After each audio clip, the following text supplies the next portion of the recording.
Good evening. We'll start with the roll call and declaration of conflicts of interest. Councilmember Abram. Hearing none. Councilmember Vixel. Hearing none. Vice Mayor Moniz. Hearing none. Councilmember Phillips. Hearing none. Mayor Bublak. Hearing none. Thank you for that. Approval of agenda as posted or amended. So moved. Second. We have a motion and a second. Will you call the roll? Councilmember Abram. Yes. Councilmember Vixel. Yes. Vice Mayor Moniz. Yes. Councilmember Phillips. Yes. Mayor Bublak. Yes, passes on a 5-0. Now we have Human Relations Director Dami is going to start us off with some cool opportunities for our employees.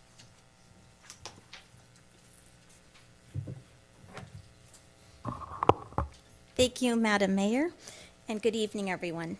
Tonight's City of Turlock Council meeting holds a special significance as we come together to recognize the City of Turlock employees who have reached a notable milestone based on their hire dates.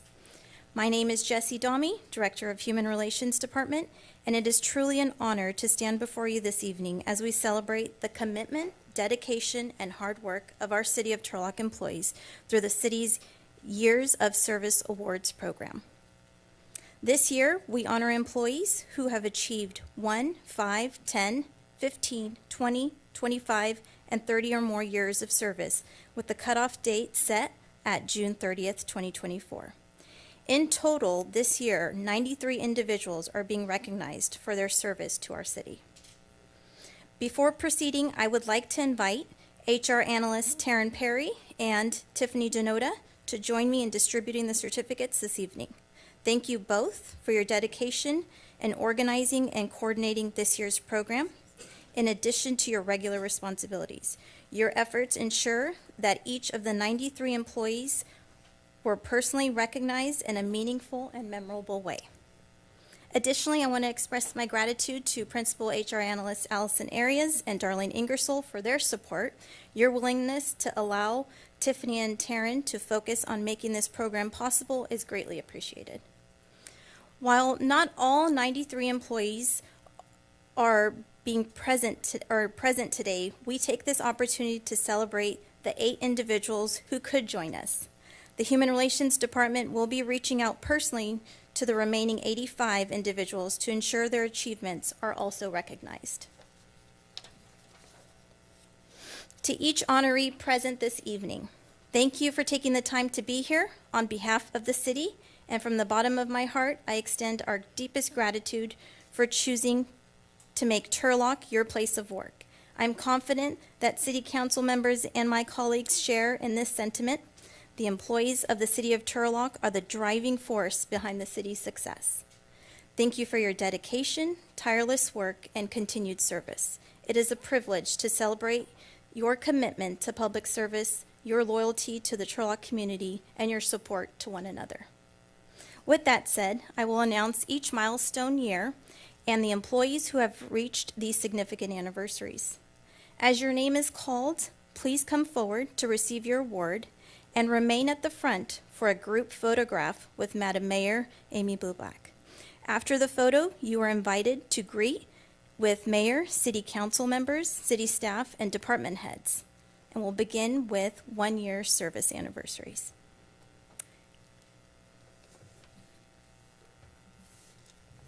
We'd like to begin with David Barr.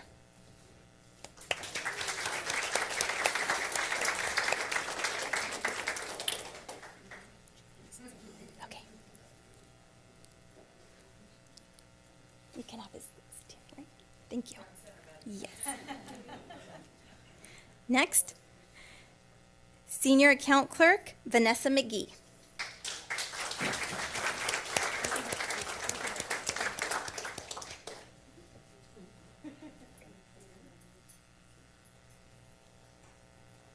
Followed by Communications Specialist Joseph Spangler.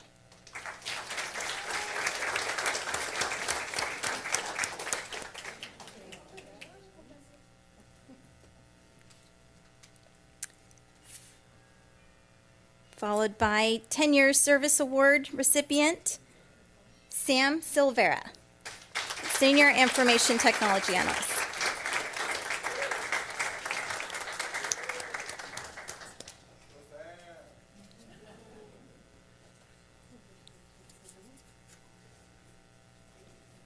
Followed by Taryn Perry, HR analyst.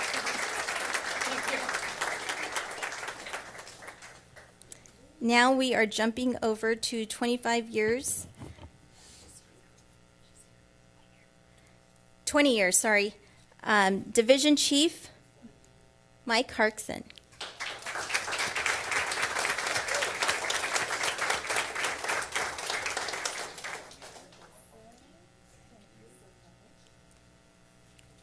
Now we're jumping to 25 years. Information Technology Manager, Luis Machado.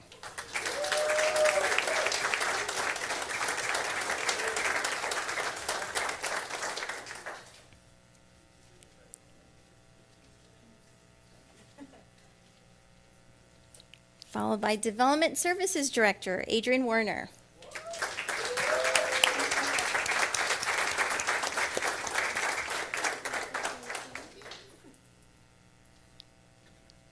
Lastly, 30 years of service, Public Facilities Team Leader, Scott Hagstrom.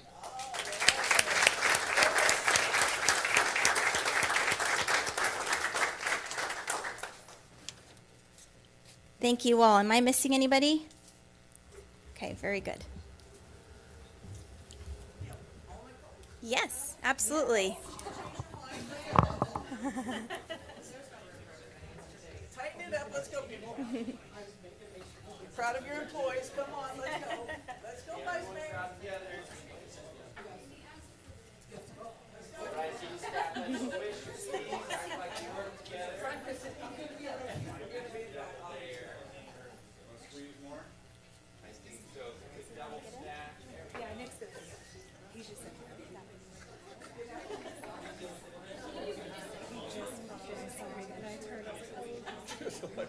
First time, I think. Yeah.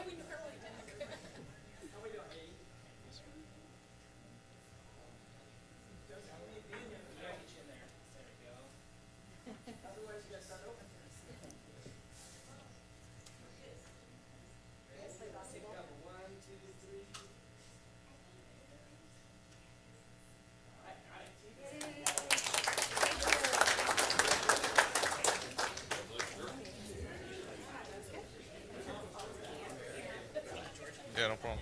Sorry, sir.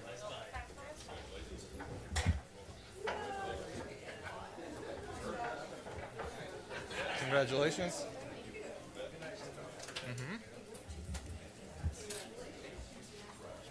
Where was my screen? Hey. Yeah, no problem.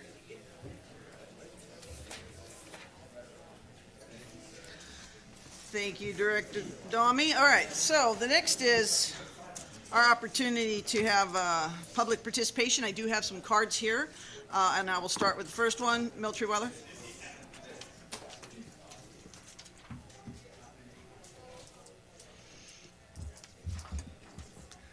Good evening, Mayor, Council, staff, and community members. Milt Treeweiler. The prime farmland north of Taylor Road in Turlock is a natural resource that cannot be replaced or mitigated because of its unique nature, its quality soils, its water availability, and its good climate. There's no other farmland like it in this country or on Earth. There's a major shortage of prime farmland and water in the world today. We now know here in the San Joaquin County, we will need to remove almost 1 million acres of farmland south of Stanislaus County from production because there's not enough water to irrigate it. Council members and members of the community, we have many things to be concerned about today. We have to be very careful about who we listen to and what we believe. There are people here in Stanislaus County and Turlock that are scheming to destroy the future for our children and our descendants. We must be strong and do the right thing and save the farmland north of Taylor Road for our children and descendants. There is an abundance of poor soils and wastelands in California and our nations for the developer to build houses on, like the Altamont Pass area or the area east of Oakdale. There's also the large landmass area west of Patterson along Interstate 5 and east of Fairfield along Highway 12, all the way to Rio Vista. We can also build up and not out on our infill areas. We have so much potential for building up and not out here in Turlock. We also have the entire states of Arizona, Nevada, Utah, New Mexico, and Colorado for the developers to build houses on. We must never allow the prime farmland north of Taylor Road to be developed. Not in 10 years, not in 20 years, not in 50 years, not ever. There is no other farmland in the world like it. The farmland north of Taylor Road is fully economically developed, producing food for our state and our nation. We are the adults and parents, and we have an obligation to do what's right for our children and descendants. We must all be good stewards. Again, the prime farmland north of Taylor Road is a natural resource that cannot be replaced because of its quality soils, our Turlock Irrigation District water, and the good climate we have here. We must all be committed to saving this irreplaceable farmland for our children and descendants. And this is our primary function as adults and parents, and even if you have no children, it's your responsibility to see that future generations have what they need when they come around and they're in charge of things. I thank you very much, and we'll work hard on this goal. Thank you. All right, now we have, it's senior month, and I believe we have a gang of seniors here.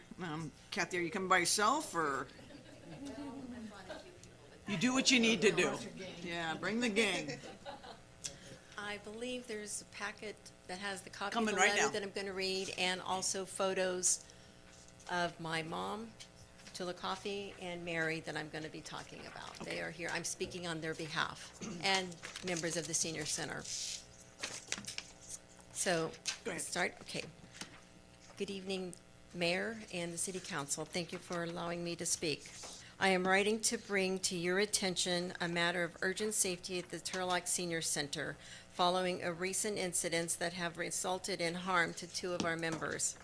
Within the past 9 months, two members, Turlock Coffee and Mary Sellover, have sustained injuries due to the handicap sidewalk modification adjacent to the Turlock Senior Center. Both incidents required emergency treatment at the hospital for head injuries. Thankfully, neither individual has suffered permanent damage. However, these events serve as an urgent warning regarding the risk posed by the present configuration of the handicap sidewalk at the center. At this time, I am not aware of any additional injuries caused by this sidewalk modification among other members of the Turlock Senior Center or customers renting the center for private events through the City of Turlock. Yet, unless the City of Turlock takes corrective action, there remains a significant risk of further harm in the future. The potential liability to both the City of Turlock and the Senior Center cannot be overlooked. Given these concerns, I offer the following recommendations to improve sidewalk safety and accessibility. Conduct a professional assessment of the current sidewalk modification, focusing specifically on areas where the falls have occurred. Install non-slip textured surface on the sidewalk to reduce the risk of slipping, especially during inclement weather, which was the case with my mom in December. Clearly mark any changes in elevation, curb, slope with the brightly colored, high visibility paint or signage. Next, install handrails along the sections of the sidewalk that poses increased risk with consideration for individuals with limited mobility or balance challenges. Increase lighting in the vicinity of the sidewalk to improve visibility during evening hours. There are evening activities that occur at the Senior Center as well. I urge you to address the situation promptly to safeguard the well-being of all Senior Center participants and to mitigate the risk of future injuries or potential legal action. The proposed modifications will not only promote safety, but also demonstrate the City of Turlock and the Center's commitment to the health and safety of its members. Thank you for your attention to this important matter. I am available for further discussion or to participate in the safety review. Thank you for your time. Thank you. I'm glad your mom is safe enough to come today. Safe, and so is Mary. She was the one that just Mary, had I'm it. sorry, yes. Yes. Apologize. 3 weeks ago. Dr. Brago and I were just out there recently and have spoken with the director about this, so it's, that we know what's going on now, and we will try and have Thank you you. be a part of the solution. Yes, Thank you. I'm there. Thank you. Rod? Good evening, and thank you, Mayor. This is the first time for me to be here. I want to talk about We Care. They had on August 16th, they had an anti-ICE rally inside the We Care at the dining hall, 7:30. Unacceptable, unacceptable. Last night I was threatened inside, bodily harm, unacceptable. Abuse. I'm planning on filing some charges. PC Penal Code 368. And anyway, I could stand up here for 3 weeks on telling what's wrong with that place over there. It's not the clients deserve better than they're getting. Very, very much better what they're getting. The staff, I told them this morning, I'm calling for every staff to be fired. Every staff member to be fired. No exceptions. And they know why.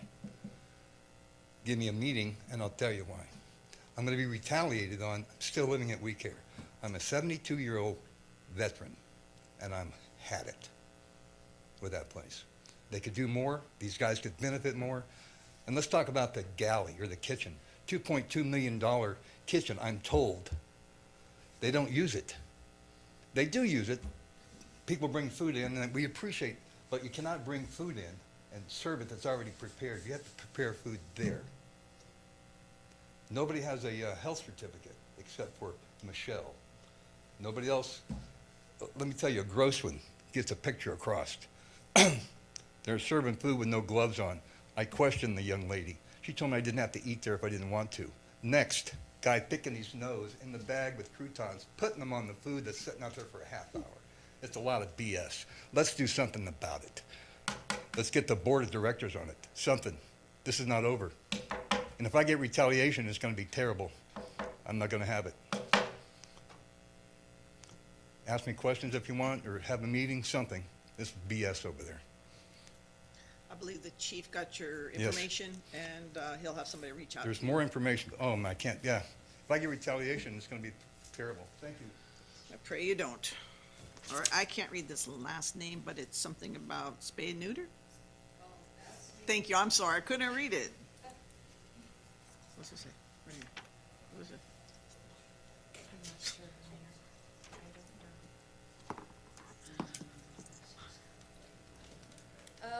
Good evening, Madam Mayor, Council, departments. First, I've been here previously, and I want to thank the City Council and Animal Control for helping me with spay and neuter. Oh, I've had lots of help, wonderful help, but that was in the past. This is now. There's been no spay and neuter program for a long, long time, and we probably all know that it's very difficult to get grants right now. You probably all know that. My request, actually I'm pleading, is for a small budget to be handed over to Animal Control to help those of us who are still spaying and neutering to at least help us with the cost. I know we have a great clinic here, but when we're talking about boxes of kittens and lots of animals being dropped off, and all you have to do is look at any social media to realize that we can't afford that. At least people like me can't afford it, and it has to be done. Please, if you only gave like $3,200, that could help us. If you wanted people to prove they're Turlock citizens, they could give a Turlock ID, throw in $25. That's what Modesto does. And actually, I was referred to Modesto Animal Control to help us here in Turlock. They won't help us here in Turlock for an obvious reason, which you probably all know about. And I don't want to get into that right now. But I did want to have you realize that. So if you could make some funds available, it would just help us a lot, because we're stretched out here, we're at the limit, and we're getting plenty of drop-offs, and we don't know what to do anymore. Thank you. I have no other cards. Is there anyone else who wanted to speak? Okay.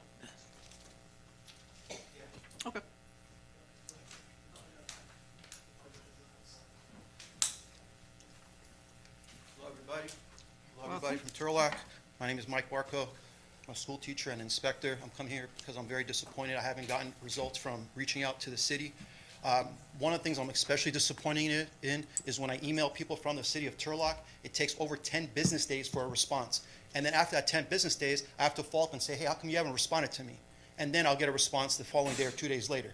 And that's happened with several people. I don't want to name anyone right now, but the city council needs to take action. I've sent you guys emails. You guys need to take action. Otherwise, you're going to be dealing with the law, basically. Okay? I started this in April. I've been talking to you guys about this. You guys kept delaying, pushing everything back while I'm suffering the consequences.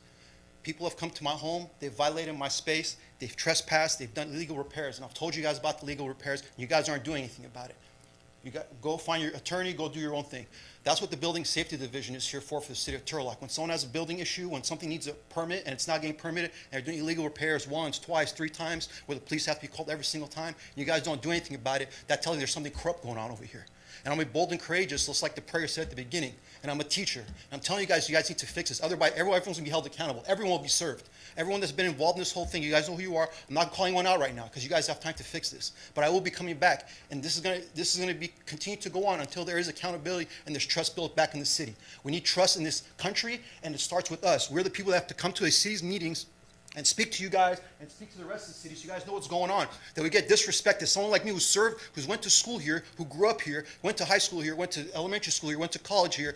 I've served the city. I've worked in all different capacities, and the city disrespects me when I come in to bring you guys the truth. You guys need to fix this. I'll be following with my representative, but you guys need to fix this. Thank you for your time. Justin?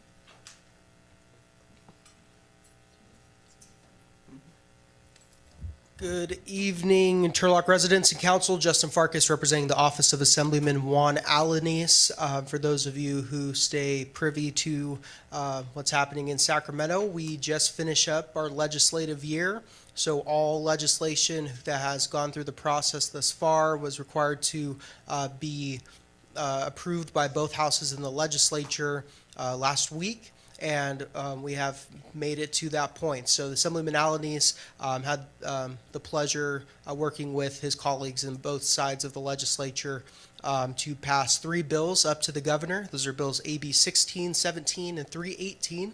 Assembly Bills 16 and 17 are both related to elections. 16 would allow for our county registrar of voters offices throughout the state to begin counting ballots faster, ensuring that residents of different communities are not waiting till past Thanksgiving to find out who their elected representative is in any capacity, whether that's Congress, state legislature, or county supervisor further down the ballot, mosquito abatement president. I don't know if there's an election for that, but I'll have to ask Ryan.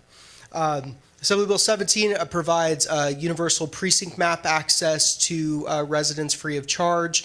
There's over 200 precincts in any given county, some much larger depending on the number of elections that are being held in a specific county. That just provides more transparency to residents. And the final bill is Assembly Bill 318, which is a succeeding bill to Nevaeh's law, which was Assemblyman Alanis' first bill he had passed in 2023, and effectively that's just a cleanup bill ensuring that the youth organizations who have received greater access to this technology, this life-saving technology, are properly trained to use it, as well as keep the technology safe because it's not cheap technology. So just make sure there's no liability issues there if they're using someone else's technology, or ensure that lives are continued to be saved on the sports fields. So thank you guys for your time. We look forward to the governor passing these 3 pieces of legislation, and we're also going to be reaching out to various members of the community and councils to sit down and see what the city of Turlock needs or what kind of legislation we can bring into 2026. Thank you. Anyone else who did not fill out a card? Come on in. Hang on, Bob. Okay, go ahead. Okay, sorry. I see we have a meeting coming up about working on Gear Road, doing some public input. I think it would be awfully nice if they'd give some public input on what's going to be being done on Dells Lane. I think the public could have some pretty good ideas on how to quicken up the commute on that road. Thank you. Okay. Come on up, sir. Sorry about that. Alrighty. Good evening, Mayor, City Council, and City of Turlock. My name is Karthik Prasad, here on behalf of Congressman Adam Gray, and like my counterpart from the State Assembly, here to give a legislative update and to extend a very warm thank you to the city for all the assistance and help you've provided us throughout the August recess. For those not in the know, every August it's usually a month-long recess for the House of Representatives, and that means we get a whole month with the congressman, which is always a super busy whirlwind of a time. So I wanted to extend a huge thank you to the City Council and the city. Without you, a lot of the meetings and a lot of the events that we attended and perspectives we got wouldn't have been as productive without you. So just really want to thank you for that. As I alluded to, August was a blur, and we had a lot of stuff happen. Some highlights were a Veterans Advisory Committee meeting we had down in Merced, a labor roundtable, and an agriculture roundtable, all of which has contributed a lot to a lot of our legislative priorities going forward, because unlike the State Assembly, our legislative year is nowhere close to done, so we've still got a lot of work to get done. Already in the beginning of September, the Congressman co-sponsored the Rural Veterinarian Workforce Act, which is a bill that would provide educational debt relief to veterinarians. He also helped introduce the Protecting Healthcare and Lowering Costs Act of 2025, which does exactly what it says on the tin. It's a bill that aims to protect healthcare access and lower costs for a lot of constituents within the Valley. And on a slightly lighter note, the Congressional App Challenge is open. So if anyone here knows a middle school or high school student who's got a great idea for an app and is a lot smarter than me, because I cannot code for the life of me, feel free to send them our way, because we'd love to see what they've got. Submissions are open to individuals and teams of 4, and the deadline is October 3rd. Or not October 3rd, October 30th. Forgot a zero there. Apologies. It's a great opportunity to win a trip to D.C., and we're looking forward to a lot of the great submissions from students all over the Valley. And that's all I've got for today. So I'll see you guys at the next City Council meeting. Thank you. Anyone else? Okay, we'll close public comment. Move on to city managers' reports or updates. Thank you. Good evening, everyone. I'm going to ask Director Fisher to start with a description of the work and the process we're going to do over at the Senior Center related. I'm sorry that the women left, related to the handicap access over there, please.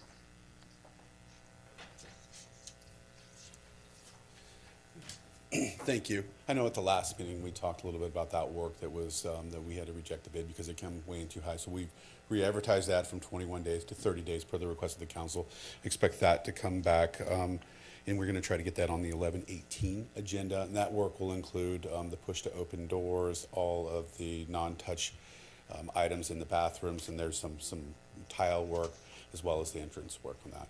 We're also working on looking at the parking lot to see if that we can't change the grade, some of that flooding in there, but it doesn't really flood the handicapped area per se, but it's something we can improve there by adding an extra little slope to that towards the drain. And then there was a request for actual handrails in that area there. We can look into that, make sure that it's within the spec for the ADA requirements. It certainly could be. I don't have the answer for that off the top of my head. Can I ask a question too? One of the requests on this was, for painting the curbs, and that seems like something that could be executed quite quickly outside of the RFP. Is that possible? Absolutely, it's possible. We can do that. We'll have murals on our curbs. Pictures of you. Thank you. Anything else? Thank you. Thanks. Thank you. A couple announcements.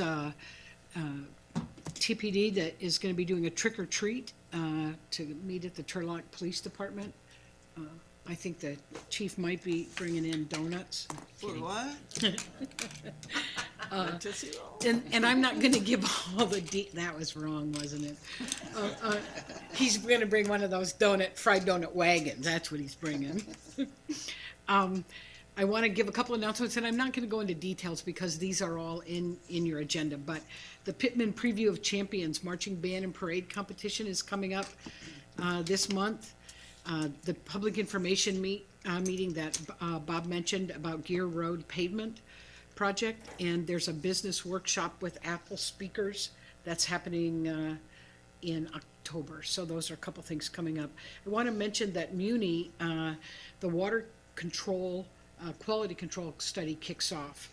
This week, Water Quality Control began a local limit study of our wastewater system A local limit study helps the city set safe discharge limits for business and industries. It evaluates what the wastewater treatment plant can handle and establishes pollutant limits to protect the treatment plant and sewer pipes, keep workers safe, and prevent pollution in our rivers. Over the next 7 days, a team will collect and analyze 1,200 wastewater samples, a major effort to ensure long-term safety and reliability of our system.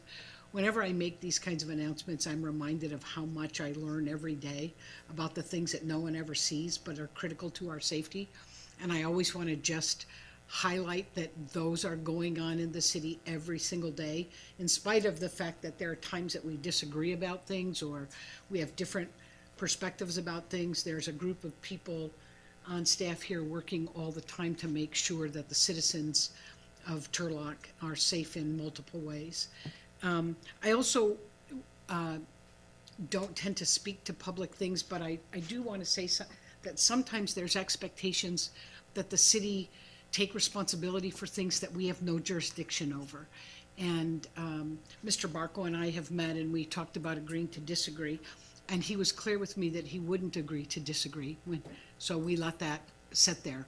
But there are times where the city just doesn't have jurisdiction over some of the things that you think we would or you wish we would. And you might imagine there are times when I think when I would like to have jurisdiction over some things that would make my life a lot easier. So I just want to say to you that we will always continue to work with you to address the kinds of issues that we can and that we do have the ability to be responsible for, and keep moving forward on that. Thank you. No, you can have a conversation later. Thank you. Thank you. I appreciate it. Okay, moving on to city manager's reports is over. Consent calendar, I'll open it to the public for 1 minute regarding anything that is on the agenda specifically. Okay, closing that public portion. Move to approve the consent calendar as written. Second. Motion in 2 seconds. Call the roll, please. Councilmember Abram. Yes. Councilmember Bixel. Yes. Vice Mayor Moniz. Yes. Councilmember Phillips. Yes. Mayor Bublak. Yes, passes on a 5-0. I can't turn the page fast enough. All right, there are no final readings. And the first public hearing is going to be about housing. Who wants to do this one? And she was waiting. Anybody? Anybody? You got this.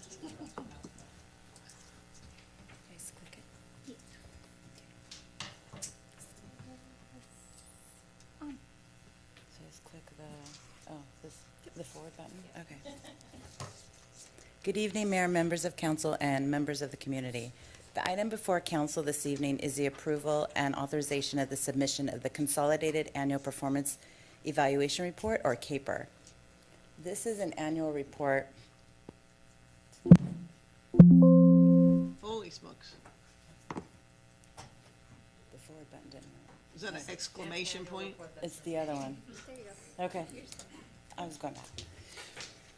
This is an annual report that is required of HUD jurisdictions that reports accomplishment data from the activities undertaken through the fiscal year as they relate to the priority needs identified in the city's 5-year consolidated plan and the city's annual action plan.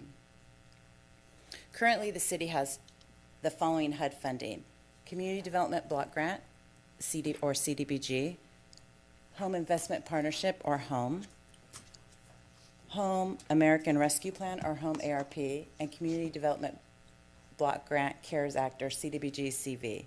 The primary objective of CDBG is to create viable communities by providing decent housing, a suitable living environment, and expanding economic opportunities for people of low and moderate income. The primary objective of HOME is to expand the supply of decent, safe, and affordable housing for low and very low income individuals and families. The Home ARP, established under the American Rescue Plan Act of 2021, is one-time funding designated to help specific populations, including individuals and families experiencing homelessness, individuals and families at risk of homelessness, individuals and families fleeing or attempting to flee domestic violence, sexual assault, stalking, or human trafficking, and other populations at greater risk of housing instability. CDBG-CV is also one-time funding to provide communities with funds to prevent, prepare, for and respond to the COVID-19 pandemic. In 24-25, 7 public service grants were funded with CDBG. They were awarded to nonprofit agencies to provide assistance to low and moderate income individuals. A total of a little over 63,000 was spent out of the 64,500 allocated, and 779 unduplicated individuals were served. Services include emergency shelter for homeless adult men, senior meals, emergency food box, youth recreation programs, homeless youth outreach, housing-related services to those who identify as victims of domestic violence, and housing resources. In addition, a housing rehab program was offered to income-eligible households in both owner-occupied and renter-occupied homes to improve housing conditions. One combined loan funded by CDBG funds was issued, and construction was complete on an owner-occupied rehab project. In addition, 2 projects that overlap fiscal years were started and completed within the last year. For our home investment funds, the city actually completed a rehabilitation of a city-owned fourplex using home and permanent local housing allocation, or PLHA funds. The property was then transferred to a nonprofit to provide affordable rental housing for 55 years and is currently fully occupied with income-eligible tenants. Also with home funds, we funded 6 first-time homebuyer funds, homebuyer loans in partnership with self-help enterprises. So currently, we have the American Rescue Plan, our home ARP. Currently, we're working with a consultant as we need policies and procedures to put out a notice of funding availability that we anticipate will be out at the end of 2026. We have until September 30th of 2030 to fully spend those funds. Then the CDBG CV funds.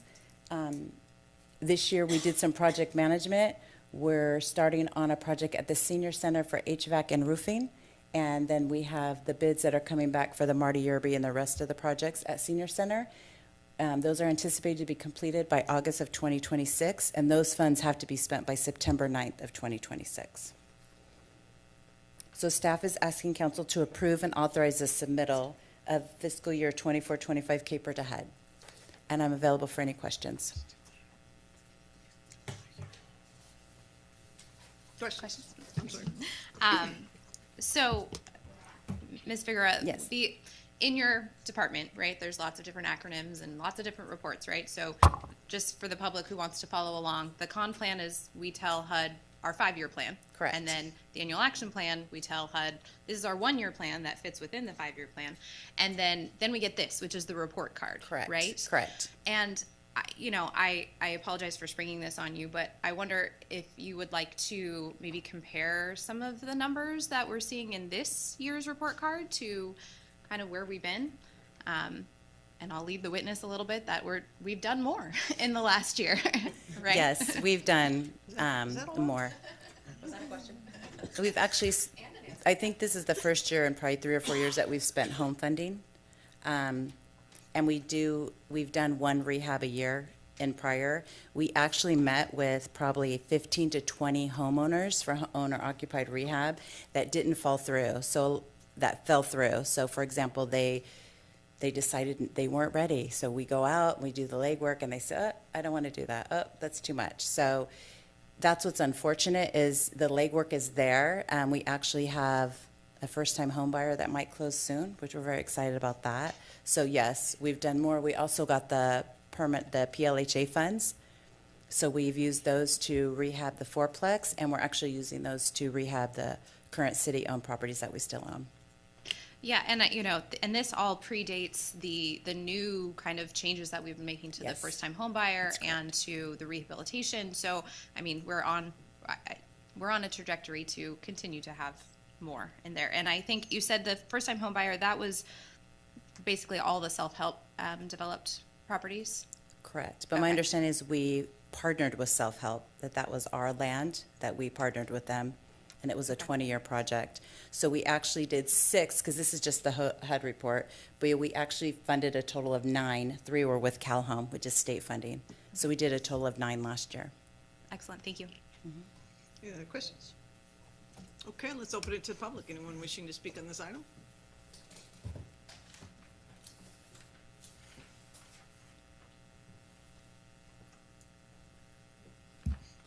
Yes, good evening, everyone.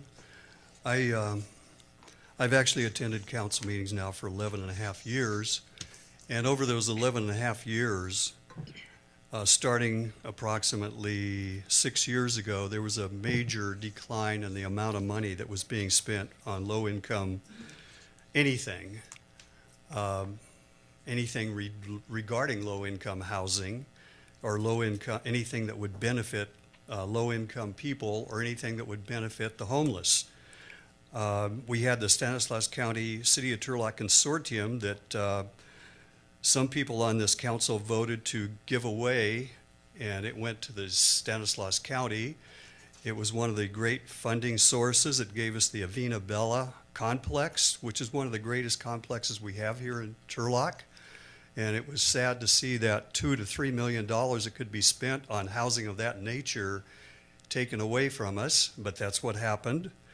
Mr. Wilson tried several times when he was here as our city manager to provide additional monies and housing for the homeless population, even the veteran population. The gentleman who's here tonight probably would have been very happy in that facility.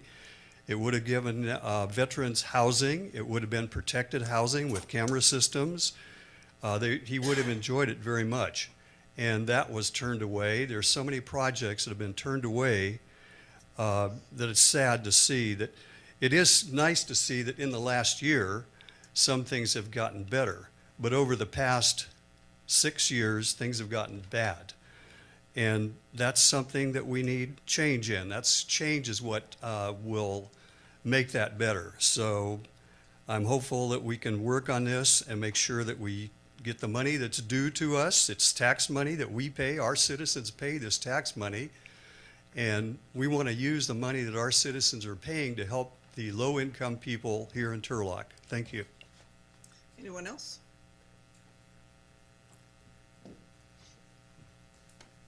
Mr. Figueroa, I just want to say thank you for being a good representative of Turlock.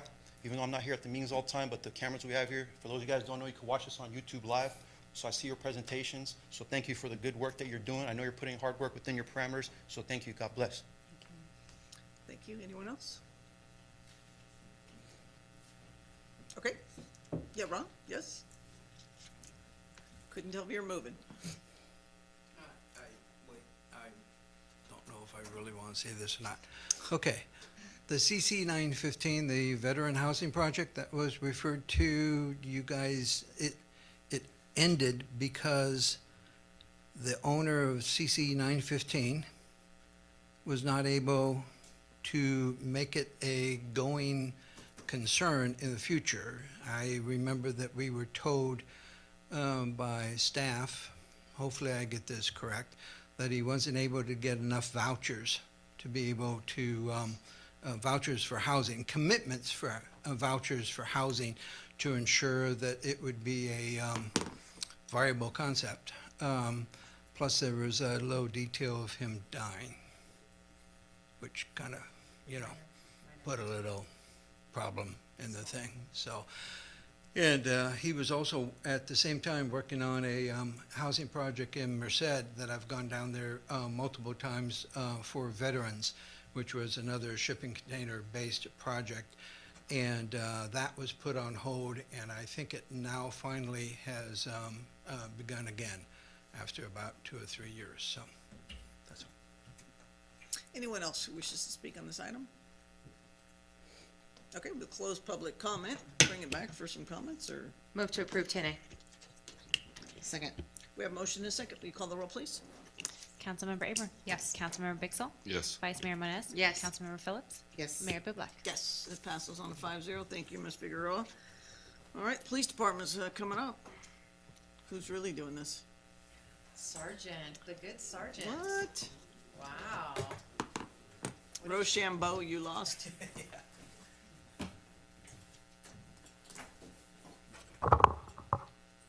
Good evening, Mayor, council members, city staff, members of the public. My name is Sergeant Paul Interbitson, Turlock Police Department. I normally get to just sit in the back, but I come up here tonight, and I get the opportunity to present to you tonight. The item before you tonight is an introduction and first reading of the proposed repealing and replacing Turlock Municipal Code Title VI, Chapter 9, massage and massage establishments, to remove outdated massage establishment regulations and adopt updated regulations according to state law. Just to give you guys a little bit of background about laws concerning massage establishments, prior to 2009, California didn't have any unified state regulation for massage professionals. Each city and county had their own individual permitting process and their own set of regulations. SB 731 in 2008, also known as the Massage Therapy Act, created a uniform voluntary certification program for massage therapy professionals to enable consumers and local cities to identify credible certified massage therapists. Shortly thereafter, the California Massage Therapy Council, CAMTC, if you hear me say that again tonight, that's what it refers to, was created to set standards for education and professional conduct. CAMTC certification allows a certificate holder to practice massage for compensation anywhere in the state without having to require to get another local police permit. They have their own set of regulations as far as criminal background check, official transcripts, minimum hours of schooling, and a process for revoking those permits or those certifications if they violate their rules.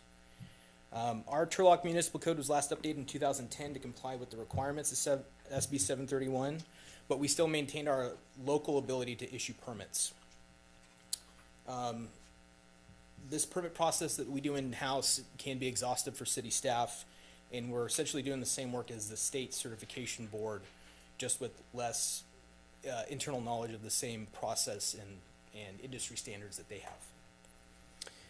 CAMTC certification has continued to be an industry standard for massage therapy profession, with similar requirements from several surrounding cities in the area. Since 2010, when our municipal code was last updated, there's been several updates to the law as well, restoring more local control over regulating massage establishments. This update to the municipal code seeks to exercise those controls as well. Some of the notable changes to this chapter, including requiring all massage therapists working in the city of Turlock to be CAMTC certified, a requirement that all business establishments where the owner themselves is not CAMTC certified to obtain a police permit. This permit would be regulating the business, not the individual massage therapist. This would also allow us to revoke operating rights for them if they're violating any rules. Changing the language regarding inspection authority to authorize the police department and any other city officials to inspect all massage establishments regardless of permitting process or permitting status. And a process by which the chief or designee to confirm CAMTC certification and notify city finance that they can go ahead and proceed with issuance of a business license. It also enacts a grace period for businesses to come into compliance, and enacts a process by which we can declare a business as a nuisance, authorizes criminal prosecution, administrative fines, and prosecution discretion by the city attorney. City staff recommends the proposed changes to this chapter to enhance minimum standards for massage businesses and massage therapists, to reduce the risk of illegal activity such as prostitution, human trafficking, as well as benefiting public health. And with that, that concludes my presentation. I'll be happy to answer any questions. Questions for the sergeant? Go ahead. Yes, thank you, Sergeant.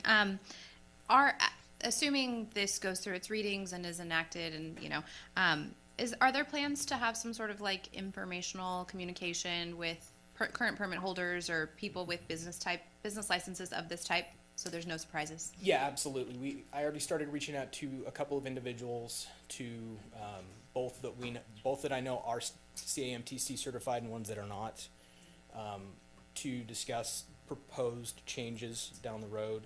And if enacted, my plan is to, if I need to, go door to door to all these places and educate them on the law, let them understand what the grace period is for coming into compliance, and work with them in ways to get them up and running, so we're not making an undue burden on them. If they're following the rules, we want to keep them in business if we can. And these rules are similar to the states, Yes. so they shouldn't be shocked if they have another business? No. Okay. Any other questions? I mean, I'm assuming this is fairly uniform through other cities too? I mean, just, is it Yeah, I just have kind of some cleaning numbers up as the? far as surrounding jurisdictions if you, yeah. So Ceres, Manteca, Merced, and Modesto are exclusively CAMTC certified operating in the city. Oakdale, Roseville, and Atwater have CAMTC certifications required, but also allow for grandfathering in existing businesses that have stayed in good standing. Well, that begs the question, are we grandfathering anybody in? Yes. We are. Okay, Yes. so if somebody's, right, based on what? If they maintained a police permit with us in good standing for 3 years, and we have no reason to believe anything that they're violating any of the rules, we'll work with them on maintaining their certification post this as an exempted business. Okay, so when does the 3 years start? November, it's 3 years back from November 1st, 2025. Okay. So many parlors change hands often. Yes. So how does that work if I own one and then you're gonna purchase it from me and I was grandfathered in, do you get it still? No. Okay. No. We're moving toward, we would like to move towards existing businesses that have been in, for example, there's one that he went to and did his schooling 20 years ago, before the CAMT even existed. Sure. If that, for whatever reason, that permit is lapsed, expired, he's gonna have to go through the process of getting CAMTC certification. Gotcha. Any other questions? Okay, let's open it to the public. Anyone wishing to speak on this item? Or purchase a massage parlor? All right, we'll close public comment and bring it back. Move to approve 10B. Second. We have a motion and a second. Will you call the roll, please? Councilmember Abram? Yes. Councilmember Pixel? Yes. Vice Mayor Moniz? Yes. Councilmember Phillips? Yes. Mayor Bublak? Yes, and it passes on a 5-0. Thank you, Sergeant. Did a good job. Thank you. Now take your posts. Looks like he's getting tired, has to sit down. All right. That was his first time, huh? Yeah, I think so. Sergeant's first time. Yeah. Good job, Sergeant, first timer. Looks like our IT director's up and ready to go.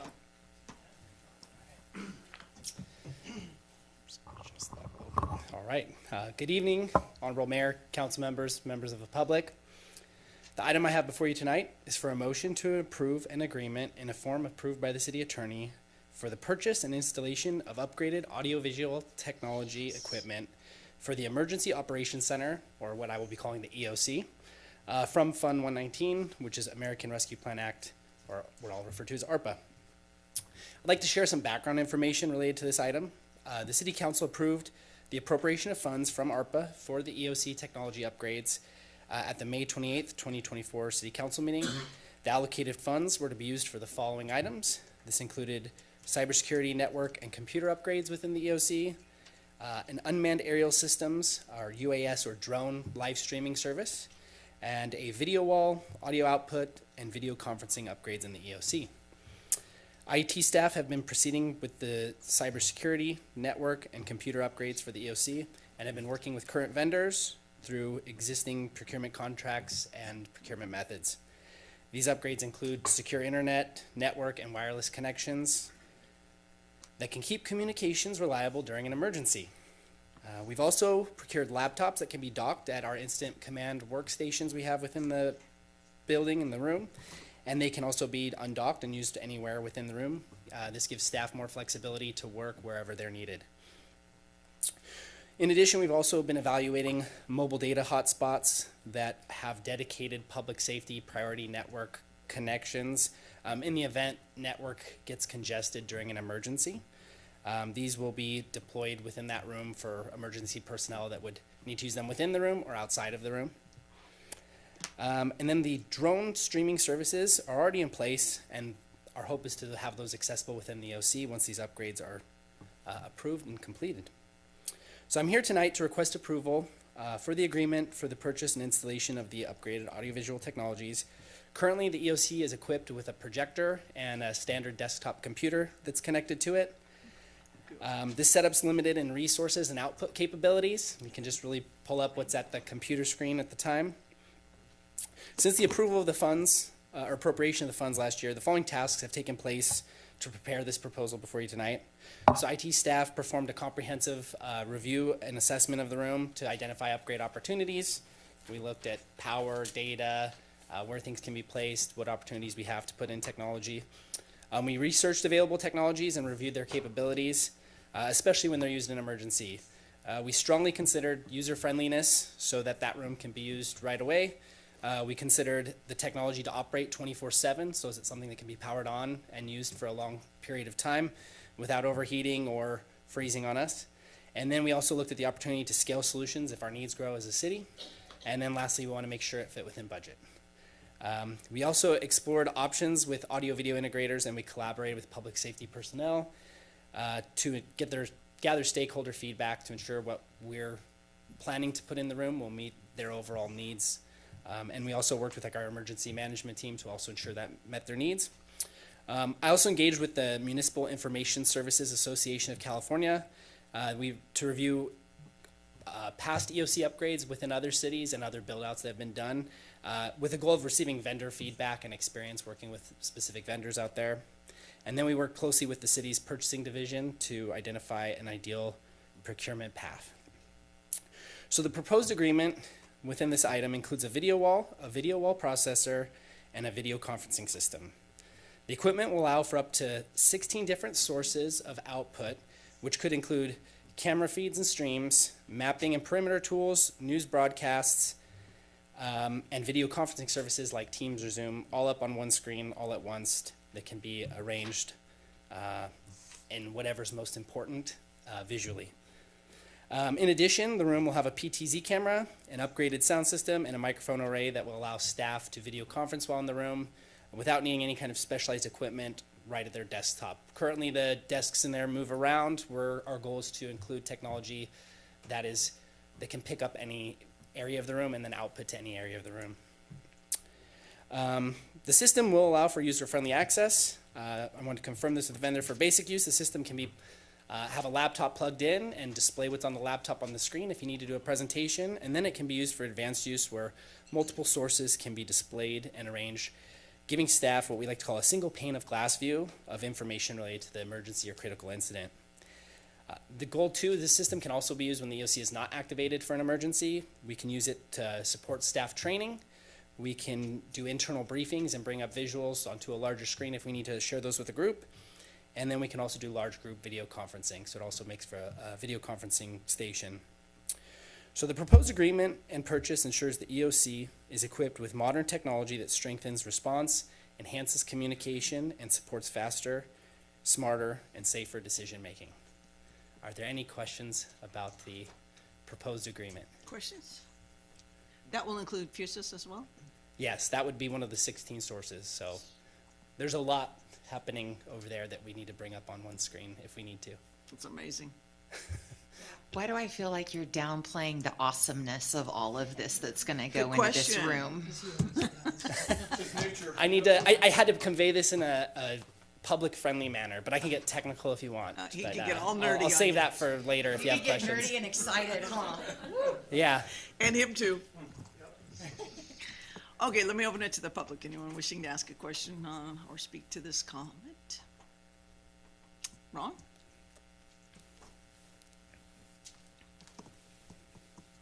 It's probably just my ignorance. You talked before about a video wall and then this. What's the difference between the two? Sure. So what this will be is a video wall. It will be currently in the proposal are 8 screens in a 4x2 grid. So you would have 4 screens stacked together. They have like a narrow bezel so they can align. And then there would be another 4 screens below that, creating that 4x2 grid.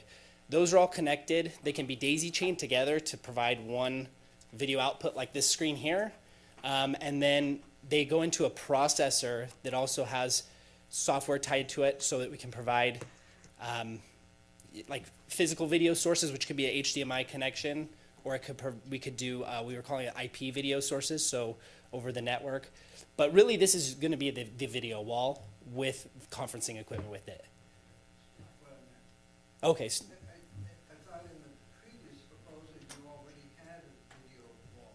so we do have a projector screen that faces out. So it is like a video wall. We just don't have the capabilities to change the sources.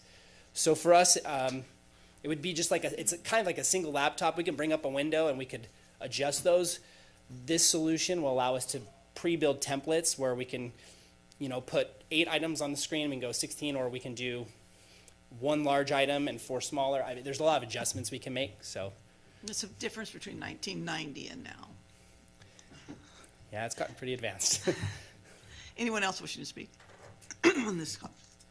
Okay, we'll close public comment. Chief, would you want to just share what an incident command system kind of would look like if there was something critical? Sure. First of all, I'm super excited about this project and the video wall and the EOC upgrade in general. I want to start back with, we started a couple years ago with this council supporting several crazy ideas that we had, like Fusus, Real-Time Crime Center software, partnering with donor sites and cameras from the community, also integrating city cameras and assets that we own into what will be our real-time crime center. So currently those are being used in dispatch on our analysts and on desktops. But now this will give us kind of a single pane of glass. So recently we brought forward Paradigm software. We have Axon Air. So this package, what this is going to do is put a lot of information in our fingertips. If we have a large-scale event, we're going to have council members there. We're going to have executive city staff. We're going to have people in specific roles. They're going to be able to come into this room. We're going to have people that are proficient at operating this equipment, that's able to give them information on the screen in several different platforms so that they can make good decisions as the elected officials and leaders of the city. So super excited about this. I know Nick put a lot of work into it. I really, really appreciate it. I know the chief is excited about it. This is something that we've needed for a long time, and I thank the council for everything. All of these pieces and chips that you've supported are now going to be so much more useful with this video wall. Awesome. Okay, what is the will? Move to approve. Second. We have a motion and a second. Will you call the roll, please? Councilmember Abram? Yes. Councilmember Pixel? Yes. Vice Mayor Moniz? Yes. Councilmember Phillips? Yes. Mayor Bublak? Yes. It's 5-0. Thank you. Thank you. Okay. Move on to council member, nope, I'm just kidding. Yeah, what? I don't have that one. 11B. Oh, it is. My bad. Look at that. It's hiding. It's just a small little thing. Hi, Jesse. Hi. My bad. All right, good evening again. The item before you tonight is a request for approval to adopt the amended personnel systems rules and regulations as outlined in the agenda packet. In accordance to the Turlock Municipal Code Section 2-4-501, the city is required to maintain and periodically update its personnel rules and regs. Background: the original personnel rules and regs were adopted on February 28, 1989, with the most recent amendment prior to tonight's occurring on April 14th, 2020. I'd like to clarify that the department's specific policies and the negotiated memorandum of understandings or schedule of benefits between the city and its labor groups take precedence over the personnel rules and regulations where applicable. However, in areas referenced in the document, in areas where the reference documents are silent, the personnel rules and regs falls into play, providing consistency in employment-related matters, including personnel matters across the organization. Beginning April 11th, 2023, the city initiated a collaborative review process with all 6 labor groups. This effort included meet and confer sessions aimed in modernizing the document to reflect current industry standards and city practices. At a high level, the following updates have been made. The numerical order of the sections have been restructured for clarity and consistency. Content has been revised based on legal recommendations to ensure compliance and best practices. Standalone policies, such as those addressing lactation accommodation, discrimination, harassment, and retaliation, workplace violence, and various leave entitlements, have now been incorporated directly into the document. Changes recent changes reflect recent legislation, including Assembly Bill 2499, Assembly Bill 1041, Assembly Bill 1033, Assembly Bill 1949, Senate Bill 579, and Senate Bill 848. Several sections now include clear definitions and improved language for better understandings and application. Next steps, with council approval, the Human Relations Department plans to remove the regulations out of track changes and prepare and coordinate with all city departments on-site HR educational training sessions so employees are aware of the latest personnel rules and regs. Thank you for your time, and I'm happy to answer any questions you may have. Questions? Okay, we'll open it to public. Anyone wishing to speak on this item? Closing public comment, bringing it back. Who are you? Move to approve. Second. We have a motion and a second. Call the roll, please. Councilmember Abram? Yes. Councilmember Vixel? Yes. Vice Mayor Moniz? Yes. Councilmember Phillips? Yes. Mayor Bublak? Yes, passes on a Thank 5-0. Thank you, Director Domi. Okay, now can I go to, is that all right? Yeah, sure. Councilmember comments, announcements, and future items. Councilmember April. Yes.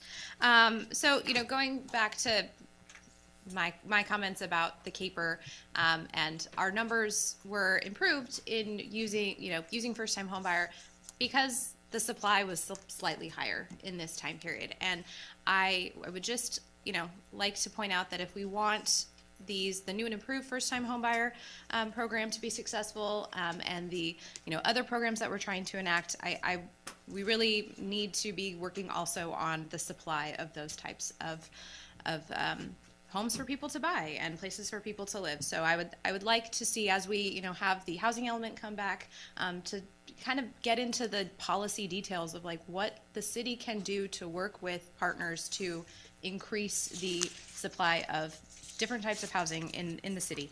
So that's a future item. Just a general comment, the citizen survey is out, and I know that we've been plugging that in lots of different ways. So if anyone hasn't taken it, it doesn't take very long.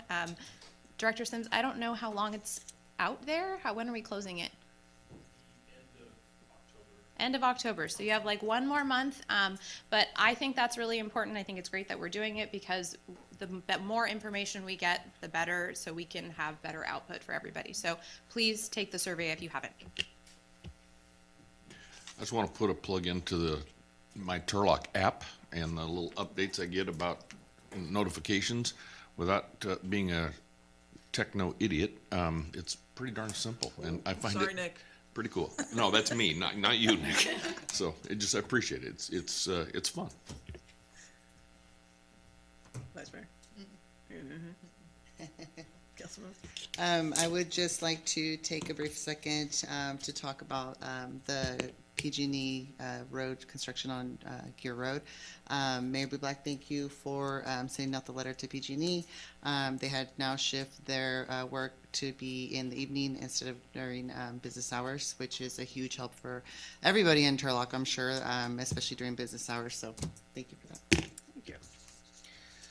And I went to Osborne the other day, and they were kind of celebrating the goodness that came from some of the recent shootings elsewhere. And so they just wanted to talk about being kind and just basically acknowledging people, just saying hello. And it was really nice. Obviously they speak English and Spanish, so I missed a little bit of it, but it was a really fun time, and they were all excited because they're learning leadership, so they know about the president, the governor, and then apparently the mayor. So it was a good time. Madam Clerk? We have 13A for closed session, Public Employee and Performance Evaluation, California Government Code 54957B1, title City Attorney. All right, and we will report out should we have something.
are we ready, sir?